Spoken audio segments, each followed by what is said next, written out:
ba Nay, noong una nating video, ito pangalawang video na natin ito. Ang unang video natin kung paano ginawa ng Panginoon ang mundo, ang langit, at ang lahat ng mga ano nga yun? Lahat ng bagay dito sa mundo, di ba? Ginawa ng Panginoon. So ngayon, di ba, sabi ko, ang sunod natin na pag-aralan, di ba, ang sabi doon, ginawa nung unang araw, ginawa nung pangalawang araw, ginawa nung pangatlong araw, ginawa nung pang-apat na araw, ginawa nung pang-limang araw, ginawa nung pang-anim na araw, tapos ginawa na ikapitong araw. So, 7 araw lang. So, 1 linggo. So, 6 na araw lang gumawa ang Panginoon. Sa ikapito, di ba, nagpahinga siya. Ngayon, ang pag-aralan natin, kung ano ba yung unang araw, pangalawang araw, pangatlong araw, ano yan siya, pang-apat na araw, pang-limang araw, pang-anim na araw, at pang-7 araw, kung ano yan sila na araw. Kasi wala mang pangalan. So, ating malaman kung ano yung pangalan nila. So, ang ano natin dyan, yan, no? Noong unang pinag-aralan natin, kung ano ang natandaan mo pa, anong ginawa ng unang araw, pangalawang araw, pangatlong araw, pang-apat na araw, pang-limang araw, pang-anim, pang-7. So, kung ano yung mga pangalan nila niyan sa araw na yan, yun ang pag-aralan natin. So, ang nakasabi dyan, ang ikapito daw na araw ay, ang tawag dyan is Sabat. So, pag-aralan natin. Di ba pinag-aralan natin sa Genesis 2:1 na ang sabi, nayari ang langit at ang lupa at ang lahat ng mga bagay sa mga iyon. So, natapos na ng Panginoong ginawa lahat. Ang langit at lupa. Tapos, ang sabi niya, Genesis 2:2, ng ikapitong araw, ay natapos ng Diyos ang gawain na kanyang ginawa. So, at nagpahinga siya ng ikapitong araw mula sa lahat ng gawaing kanyang ginawa. So, sa ikapitong araw, nagpahinga siya. Kaya 6 na araw naggawa siya, ikapitong araw nagpahinga siya. Tapos sa Genesis 2:3, binasbasan ng Diyos ang ikapitong araw. Binasbasan niya. So, sa English, God blessed the 7th day. So, binasbasan sa Tagalog ng Diyos ang ikapitong araw at kanyang and sanctify, ginawang banal. So, ang ikapitong araw pala ay kanyang binasbasan, tapos ginawang banangal. Bakit? Sapagkat sa araw na iyon ay nagpahinga ang Diyos sa lahat na gawain na kanyang ginawa. Nagpahinga ang Panginoon ang Diyos. So, siya pala nagpahinga. So, yan, nagpahinga siya. Ang ibig sabihin, hindi na nagpahinga na natulog siya kasi napagod siya. Hindi man siya napagod nung paggawa niya, Nay, kasi di ba sinabi lang naman niya, tapos lumabas na, tumubo. Nung sabi niya tumubo. Nung sabi niya gumawa ng mga isda, ayan, lumitaw lang ang mga isda. Lumitaw, tumubo. Sabi niya araw, lumitaw ang araw. Hindi naman siya hirap paggawa, kaya hindi siya napagod. So, ang ibig ng sabihin na nagpahinga siya kay hindi napagod. Kung hindi,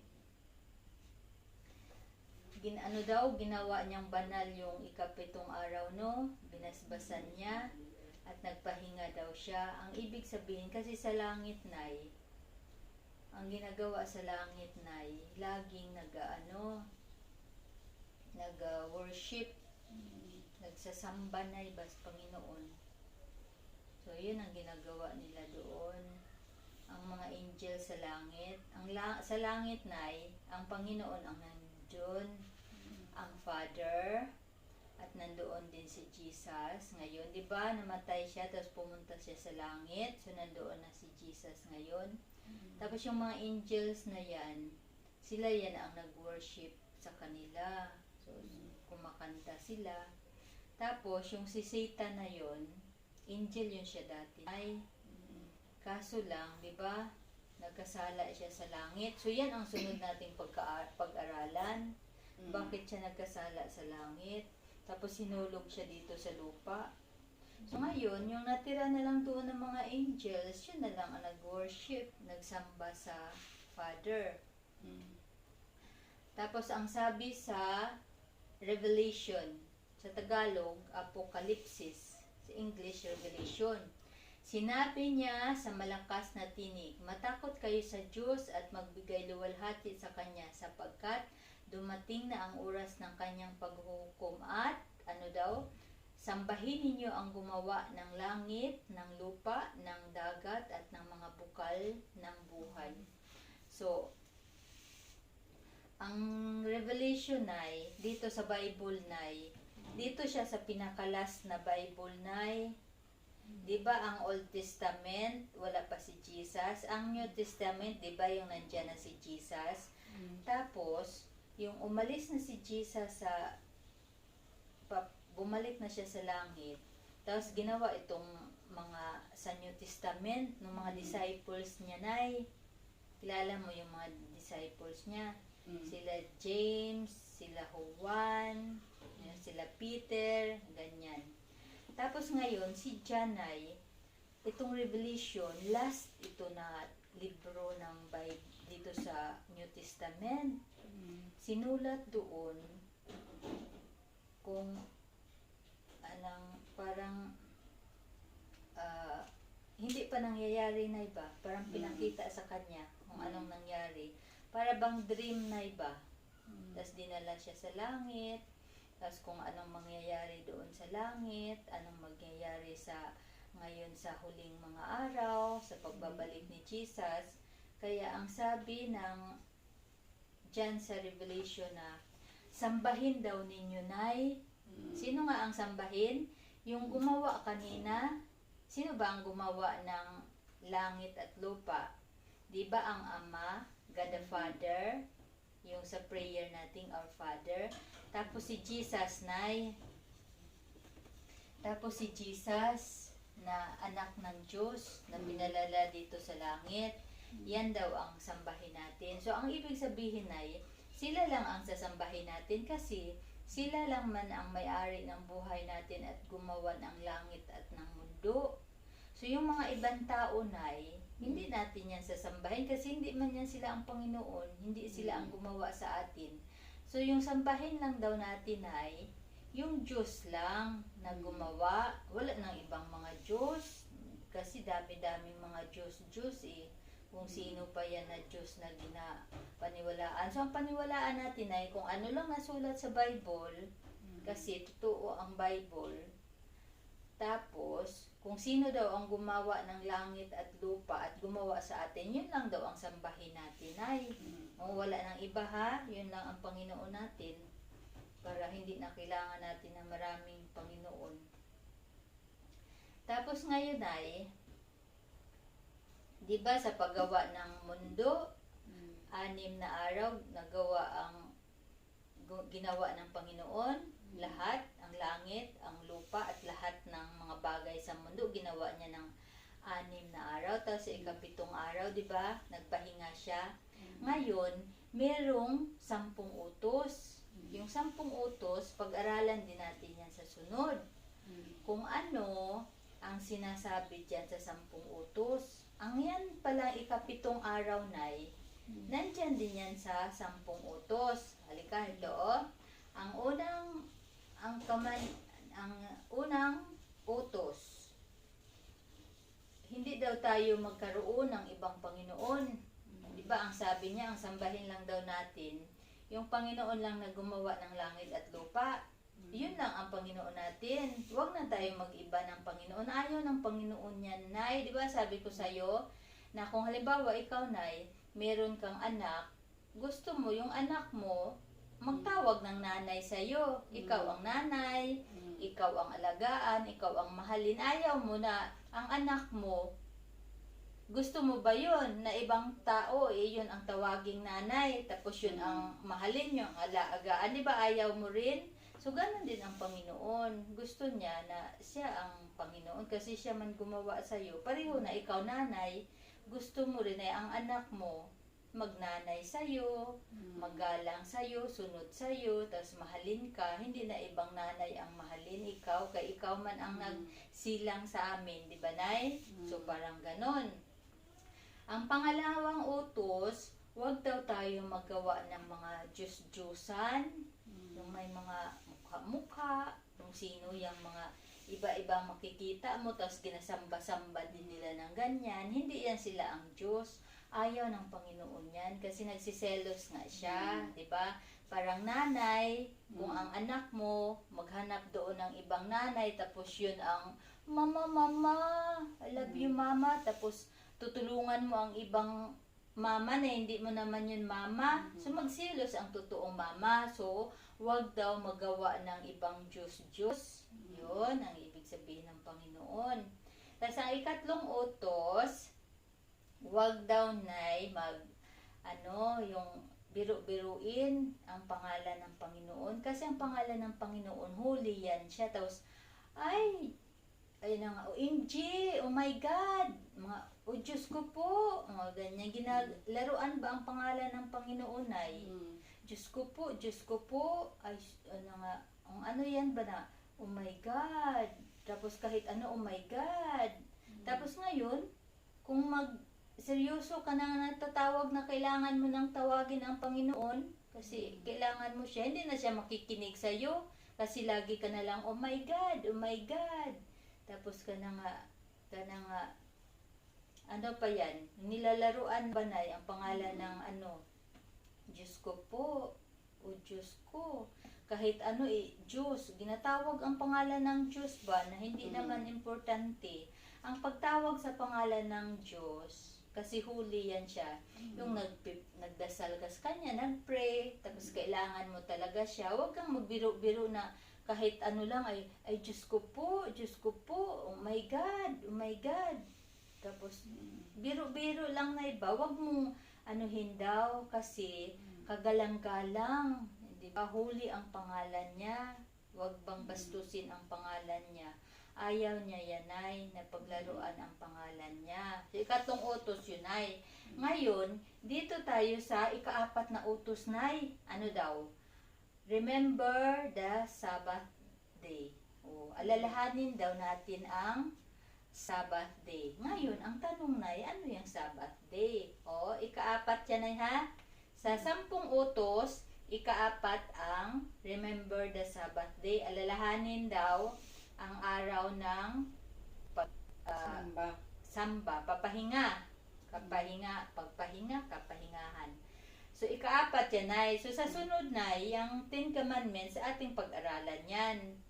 Tapos yung kanina din na yun na, anong dahilan, bakit si Satan hinulog din dito sa lupa, yan din pag-aralan natin. Sa sunod nating pag-aralan, pagkatapos ng paano ginawa ang tao. So ngayon, 4th commandment niyan ha, tandaan mo na ikaapat yan sa Exodus 28. Ano daw? Alalahanin mo ang araw ng Sabat upang ingatan itong banal. So ang araw daw ng Sabat, Sabado yan ay, ikapitong araw, ang ibig sabihin, ingatan daw nay. Ingatan ba? Ingatan siya. Diba? Hindi mo, basta ingatan itong banal. Kasi banal yan siya.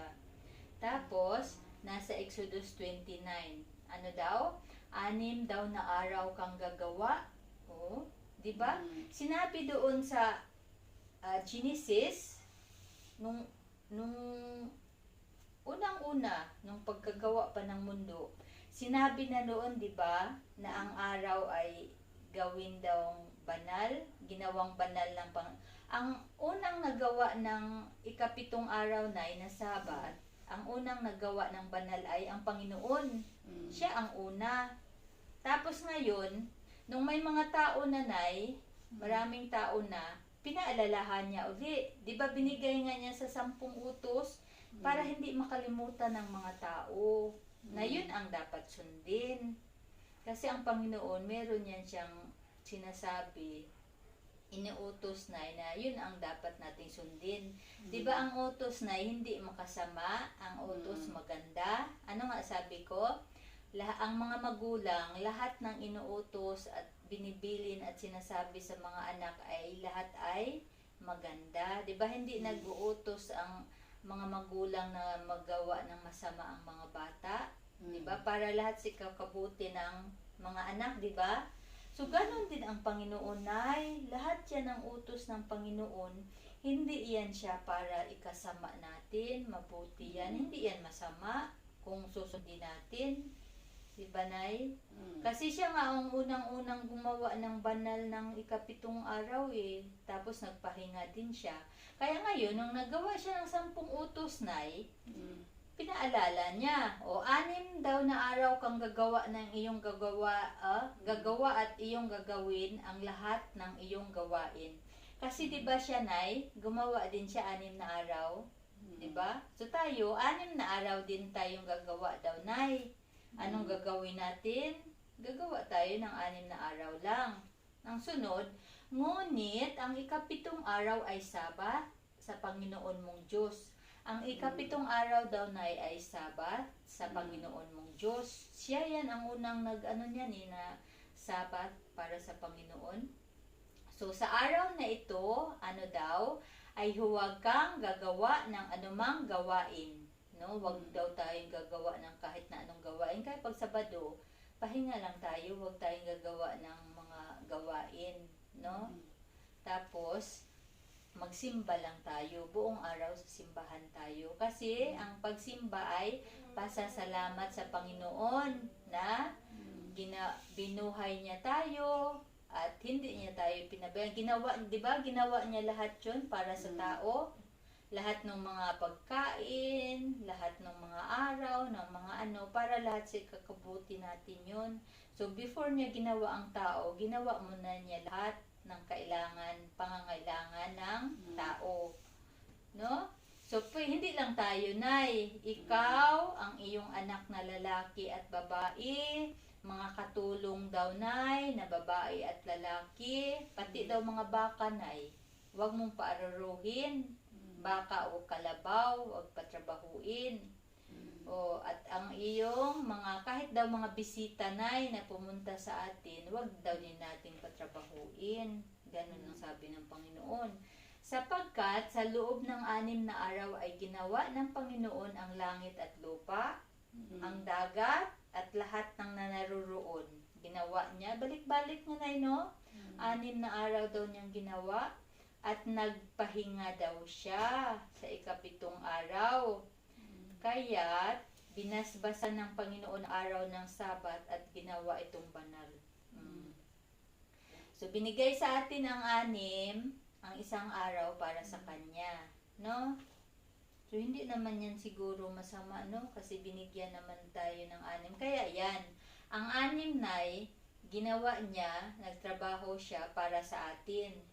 Tapos ngayon din, magtrabaho din para tayo sa sarili natin, para mabuhay tayo. Pero ang 7, isa lang ang hiningi niya, Nay, 6 atin, di ba?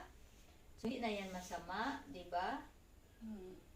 So, ngayon, nasa Genesis 2:3, yung sabi kanina. So, ang 7 araw, binasbasan ng Panginoon, ginawang banal, at nagpahinga siya. No? Nung sa paggawa ng mundo, ng langit, lupa at ng mundo. Tapos ngayon, ang sa 10 Commandments naman, ang sabi, alahanin daw nyo ang araw ng Sabat upang ingatan itong banal. So yan, 2 importante na bagay sa creation, sa paglalang ng mundo. Diyan, importante sa Panginoon kung ang Sabado, Sabat. Ngayon, sa 10 Commandments, importante din siya ang Sabat day. So, importante na kasi binili niya yan eh, ang importanteng bagay, no? So, ang tanong na ay, anong araw ang ikapitong araw? Kasi wala mang sinabi doon, no, kung anong araw ang Sabat na yan. Hindi sinabi kung anong araw. So, ngayon, ang sabi dito na sa ano daw na, God created in 6 days. So, yun yung sabi natin kanina, ginawa niya na ika-araw, 6 na araw, tapos sa ginawa ng Panginoon ang mundo sa 6 na araw, tapos sa ikapitong araw, nagpahinga siya. So, gibless niya, binasbasan, tapos ginawang banal, binasbasan, ginawang banal, at nagpahinga. Blessed, and then sanctified, ginawang banal at binasbasan. So, ang ibig sabihin ay the Sabbath day ang tawag sa kanya. So, sa Hebrew nay, ang word na Sabbath, ibig sabihin yan, sa unang panahon nay, sa Hebrew, ay rest, magpahinga daw sa pagtrabaho. So, sa Greek naman ay Sabaton. So, ang ibig sabihin ay ng Sabbath ay the day of rest, araw ng pamahinga, ang Sabbath day.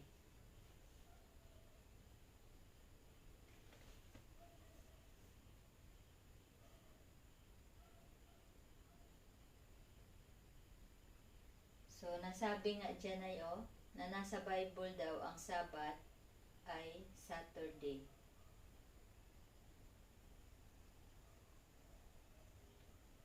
Tapos ngayon, ano daw ang araw ang Sabado? So, sa iba-ibang lingwahe na iba, sa pareho ng Aklanon, Cebuano nay, Tagalog, English kay Sabbath siya. Sa Pilipino, nandyan ba ang Pilipino? Wala, no? Pero dito na ang sabi na Sabet, sa Arabic, Sabet, sa Armenian, Shabbat, Subuta, Sabuto, Sabato, Shabbat, Sabto, sa Italian, Sabato, magkahawig na no? Spanish na Spanish pala kinuha ang ating Sabado. So, ang Sabat na yan ang ibig sabihin ay sa ibang lingwahe na iba. So, ang atin palang Sabado dahil nakuha pala natin sa Spanish. Tapos dito na yan, pareho lang yan. So, ang ibig sabihin niya na ng Sabbath nila or Sabbath, rest. Puro rest ang meaning niya. So, Sabati, Subuta, Sabato, Sabuta, Shabbat, Sabit, Italian, Sabato. Iba-ibang mga lingwahe na yan. Pareho ang meaning. Kagaya natin, Sabado sa Tagalog, sa Bisaya, kahit sa Cebuano, Sabado. Spanish pala natin nakuha yan ay. So ngayon, nagsabi dito na sa iba daw sa Russia daw, Monday daw ang ilang first day, Sunday ang ilang pinaka 7th day. Pero according daw sa Biblia, ay siyempre pwede naman nilang palitan yan, gusto nila. Kasi ang nila na Monday ang unang araw nila kasi trabaho, klase, Monday man. Kaya nila na Monday unang araw. Pero kung sa Bible ang Saturday talaga ang ikalinggo. Ang ikapito ang ikapitong araw, Saturday talaga sa Bible. So, ang unang araw is Sunday. So, yun nga ang sabi ko kanina, sa ibang lugar, bansa, Monday ang nila, Sunday sila kasi unang araw daw nila sa pagtrabaho at kahit sa klase ay Monday. Kaya ginawa nilang Monday ang ano. Pero sa Bible, Sabbath ang Saturday ang 7th day. So, ganyan no. Sunday, first day of the week, unang araw, Sunday, pangalawang araw, Monday. Sa Linggo, Lunes, Martes, Merkulis, Huwebes, Biyernes, Sabado. Ikapito is Sabado. So, Tuesday, pangatlo, Wednesday, kaapat, Thursday, ikalima, Friday, kaanim, Saturday ang ikapito. Yun naman talaga ang original. So, ang sabi dito days of the week. Ang first day of the week is Sunday. Ang the last day of the week, Saturday. Ang weekdays na ay Monday, Tuesday, Wednesday, Thursday, at Friday. So, ngayon ay, kahit sa Bible, yung sila, pagkamatay ni Jesus, namatay siya Friday, tapos si Mary, hindi nagpumunta doon sa kay Jesus nung namatay siya ng Saturday. Kasi doon si Jesus na Diyos yan siya. Yung Israel na iba, narinig mo yan ng Israel. Nandoon niya si Bubong, nagtrabaho, Israel. So, Diyos yan siya doon. So, hanggang ngayon doon, Saturday talaga ang Sabbath nila.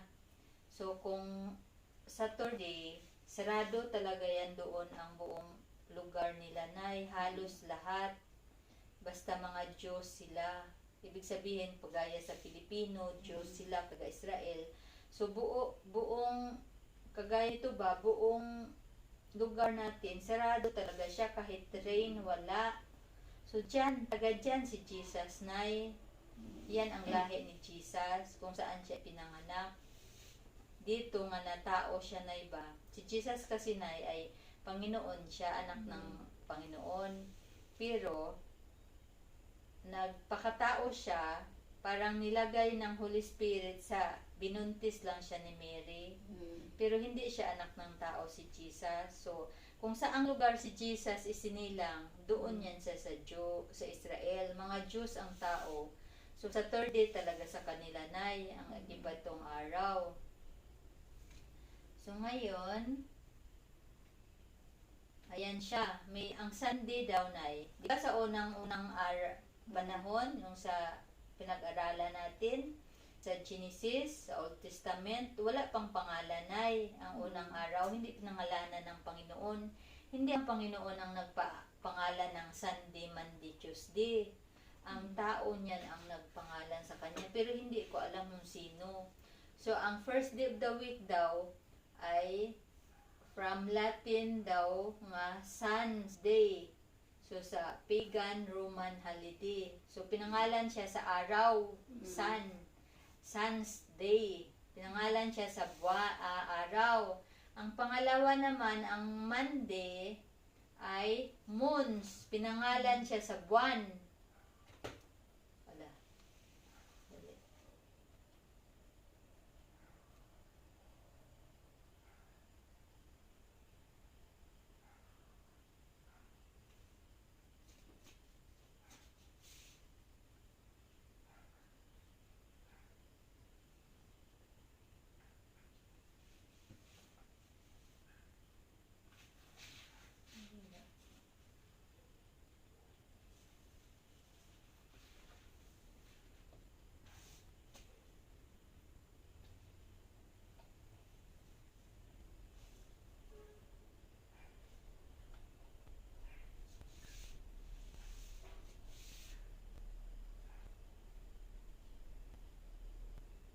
So, ang ano daw ang Monday daw pinangalan siya sa Day of the Moon, Moon's Day.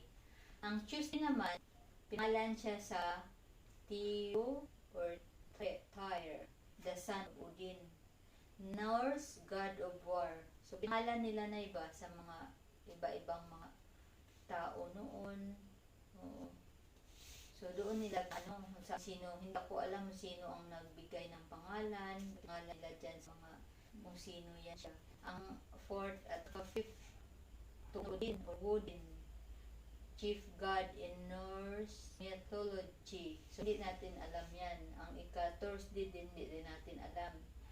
Ang ika-Friday na, ika-6, Day of Freitag, the Old German Freitag, goddess of love. So, sila na nagpangalan niya na, yung Friday na yan. At saka ang Saturday naman, 7th day of the week, named in honor of the Roman god Saturn. Latin, Saturni, daig of the Aglaruxin. So, ang Saturday daw, sa Saturn nila pinangalan. So, yan siya. Kasi hindi naman pinangalanan ng Panginoon ang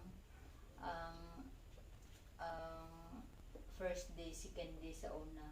So ngayon ay, sa mga kalendar naman tayo titingin kung ano ba ang unang araw at ano ang ikapitong araw. So ito November 1918, tagal-tagal na, ilang years na. 19, so 19, tapos 18, so ilang years na yan, matagal na. So, kita mo na ang unang araw Sunday, ang ikapitong araw Saturday sa unang panahon. Yan o, 1917, Sunday. Tapos Saturday ang ikapito. Tapos sa unang panahon din, no? Anong year pa yan? 1918, 19,000. Basta tiningnan ko lang sa computer kung ano ang unang araw. So, Saturday, Sunday, Saturday ang ikapito. Oo, sa unang panahon. 18,000. Saturday, Sunday. Yan. Sunday, Saturday. Sunday ang unang araw na 18. Sunday ang unang araw, Saturday ang ikapitong araw. Yan ang original. Meron lang iba na ginagawa na nilang Monday ang unang araw, Sunday ang nila. Pero, yan ang nakasabi dito na Saturday. Tiningnan ko rin, search ko rin dito sa internet, ano ang Saturday. Tinanong ko kung ano ang ikapitong araw. Pag-search ko, ano ang ikapitong araw? Ang sagot doon sa dyan, nung na-search ko sa internet, Saturday, the Sabbath, the Jewish Sabbath from Hebrew Shabbat. Yung sabi kanila, to rest. So, ang ibig sabihin ng Sabbath is to magpahinga na ang Sabbath, magpahinga. Is observed throughout the year on the 7th day of the week. So, ino-observe siya na sa buong taon, sa pang ilang araw na, ikapitong araw ng linggo. Oo. Sa isang linggo na iba, sa isang linggo, di ba, 7? So, ang ikapito, yun siya ang Sabat. Ang ibig sabihin na Saturday, Sabado siya. So, according to biblical tradition, it commemorates the original 7th day on which God rested after completing the creation. So, ang original na ikapitong araw, kung saan nagpahinga ang Panginoon, no? Pagkatapos niyang makumpleto ang paggawa, paglalang, creation. Pagkatapos niyang paggawa niya ng langit, lupa, at lahat ng mga bagay, no? Lahat ng bagay na ginawa niya dito sa mundo. Tapos, the purpose of the Sabbath is to give us a certain day of the week on which to direct our thoughts and actions toward God. So, ang purpose pala anong purpose sa Tagalog? Kalimutan ko. Ang purpose ng Sabbath ay para daw bigyan tayo ng isang araw sa isang linggo kung saan daw ang ating isipan ay matuon sa Panginoon yung maalala natin siya di ba sinabi ko kanina yung para ang Saturday, di ba binigyan niya tayo ng 6 na araw Para yung isang araw na yan ay ibigay natin sa Panginoon, no? Na siya lang ang isipin natin, pasalamatan natin para maalala natin. Kasi nay, kung wala nay, na araw ng para sa Panginoon, hindi na tayo magpasalamat sa Kanya, magsamba sa Kanya nay, so makalimutan na natin ang Panginoon nay. So kung makalimutan natin ang Panginoon, yung mga anak natin hanggang sa mga anak natin, hindi na nila makilala ang Panginoon kung makalimutan na siya. So kaya, ginawa yan ng Panginoon, no? Para pala, hindi natin siya makalimutan, nay. No? Tapos, it is a sacred day. Ang sacred sa Tagalog.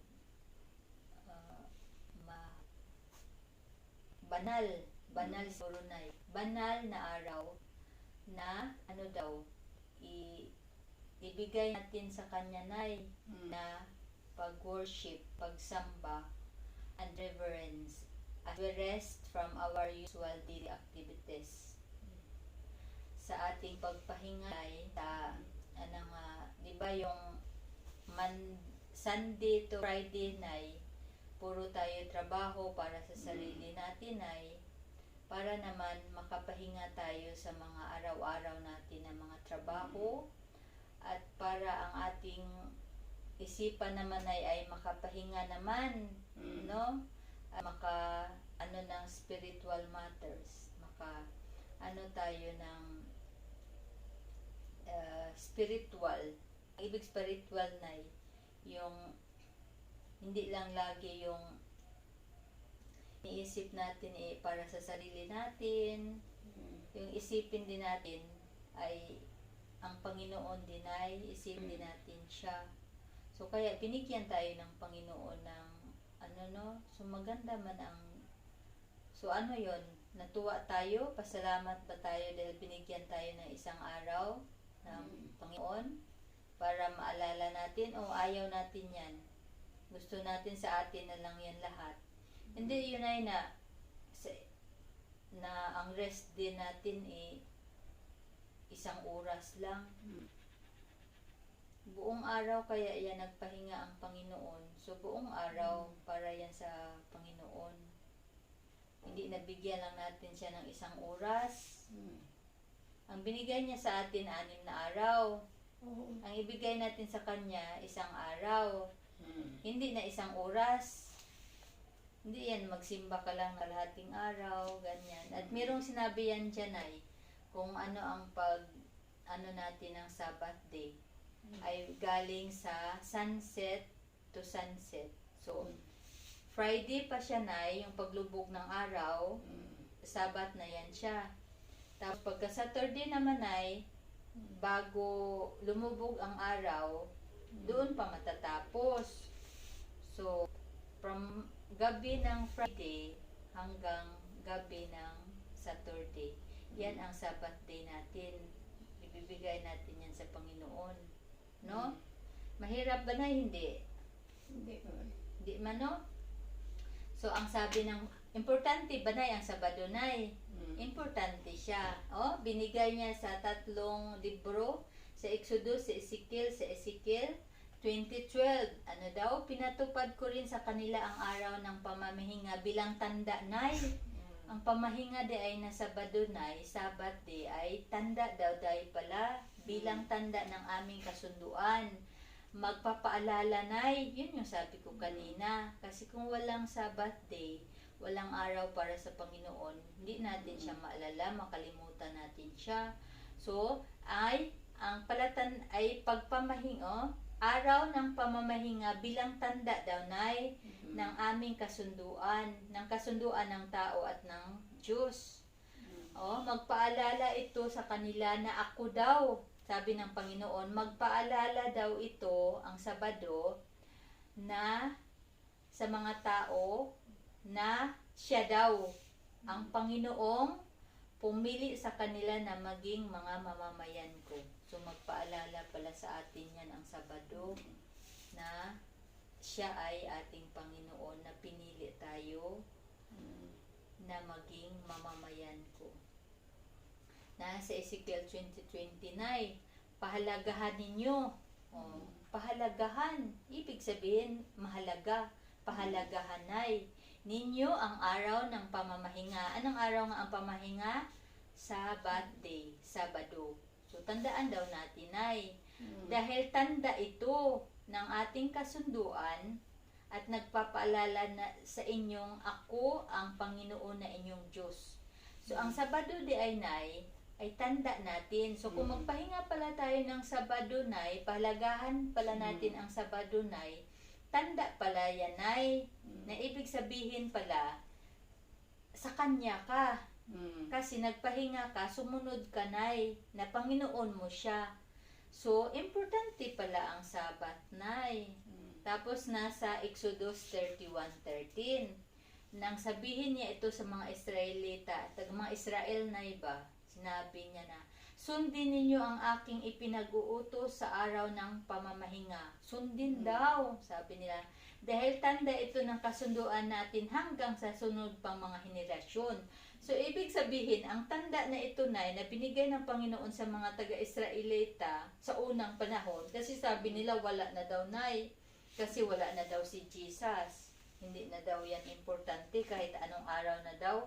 Pero sinabi dito na hanggang sa susunod pang mga henerasyon. Ibig sabihin, hanggang sa dulo ng dulo ng dulo, anak ng anak ng anak, hanggang sa kaanakan ng mga taga-Israelita, tayong mga naniwala kay Jesus, sumusunod kay Jesus, yun na hanggang sa atin, ang promise ng Panginoon. So, kailangan pala sumunod pa rin tayo sa araw ng pamamahinga, ay sundin pa rin natin. Dahil pinag-utos ng Panginoon, no?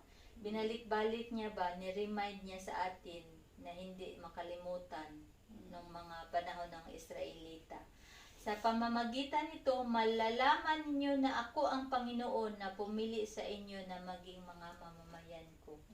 So dahil dyan ay sa Sabado, malalaman ng Panginoon na sa Kanya tayo. So kung hindi tayo, yun lang ang makilala ng Panginoon na kung sino ang sa Kanya, Nay, ay susunod sa Kanyang utos. So doon sa Sabado siya, kasi gusto ng Panginoon na sambahin, magpahinga tayo, at para nga yung ang Sabat, hindi natin siya makalimutan, sambahin natin siya. So makikilala pala ng Panginoon na sumusunod tayo sa Kanya, nasa Kanya tayo, Nay. Siya ang ating Panginoon na sinusunod. Kasi sinusunod man natin ang gusto niya. At ang pinakinalas, Nay, nasa sa Juan 14:15, kung mahal niya ako, susundin niyo aking mga utos. So kung mahal lang natin ang Panginoon, Nay, susundin natin ang Kanyang mga utos. Pero kung hindi natin siya mahal, iba ang mahal natin, kaya hindi natin sinusunod ang utos ng Panginoon. So, masama ba, Nay, magsunod sa utos ng Panginoon? Masama ba yun? Hindi, di ba? Hindi. So, mahal man natin ang Panginoon, kaya susundin natin. Kung ano yung sinabi natin, yun ang susundin natin. Kasi ang mga magulang nga, Nay, kung ano yung gusto mo, Nay, di ba, yun dapat ang susundin ng mga anak. Tapos, kung ano yung gusto mo, tapos hindi ko susundin, ay ano yan, di ba, magagalit niyan ang magulang, ay suwail ang anak. Di ba, Nay? Ibig sabihin, hindi mahal ng anak ang magulang kasi hindi man niya sinusunod. Pero kung mahal ng anak ang magulang, kasi ang gusto man lahat ng mga magulang ay mabuti man para sa anak. Nay, no? O, yun din ang gusto ng Panginoon. Hindi naman yan masama eh. Binigay naman niya lahat sa atin. Binigyan naman niya tayo ng 6 na araw. Isa lang naman na araw sa Kanya. Hindi tayo mamamatay kung bibigay natin ang Sabado sa Kanya. Kung hindi, ano pa tayo, bibiyayaan pa tayo, Nay. Diba? Oo. So, yun siya. So, dyan na matapos ang ating ngayon, lesson. So, mag-pray tayo, Nay. Our most gracious, loving, kind Heavenly Father, thank you so much, Lord, for this wonderful evening, Lord. Maraming salamat, Lord, sa pinag-aralan namin ngayong gabi, Lord, na nakilala ka namin, Lord. At ang iyong mga utos, Lord, ay hindi masama, Lord. At mahal ka namin, Lord. Gusto namin sundin lahat ng utos mo, Lord, dahil alam namin, Lord, na lahat ng utos mo ay para sa ikabuti namin, Lord. At sana, Lord, masunod namin ang iyong mga utos at magawa namin, Lord, sa tulong mo, Lord, dahil hindi namin kayang gawin, Lord, kung hindi mo kami tulungan. At tulungan mo si Nanay, Lord, na sana maalala niya, Lord, at masunod niya, Lord, at tanggapin ka niya, Lord, na kanyang personal na tagapagligtas. Lord, at sana, Lord, sa manood ng video namin, biyaan mo rin sila na sana panoorin nila, Lord, at may pagmamahal sila, Lord, na alamin nila, Lord, at hindi sila magsawa, Lord, mag-aral ng iyong mga salita. Sana, Lord, makilala ka pa nilang lubusan at mahalin ka nila, Lord, tulad ng pagmamahal mo sa amin, Lord. Maraming salamat. We pray in Jesus Christ's precious holy name. Amen. Good night, night. Good night.